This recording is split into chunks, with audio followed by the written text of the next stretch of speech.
কেমন আছো সবাই? আজ আমরা দেখব জনপ্রিয় মার্বেল ক্যারেক্টারের উপরে তৈরি সিনেমা স্পাইডারম্যান।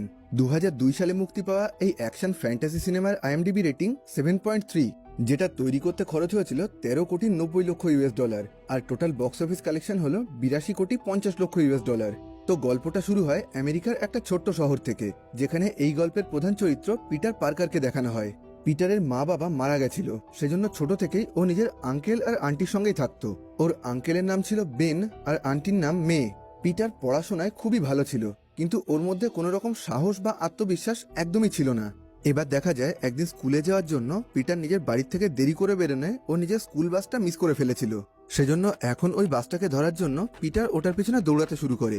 আর পিটারকে বাসের পিছনে ওইভাবে ছুটতে দেখে বাসের ভেতরে থাকা সমস্ত স্টুডেন্ট ওর উপরে হাসাহাসি করতে শুরু করে। কিন্তু বেশ কিছুক্ষণ চেষ্টা করার পর পিটার ওই বাসে উঠে পড়ে, কিন্তু বাসে ওঠার পর দেখা যায় কেউই ওর সাথে মিশতে চাইছিল না। এমনকি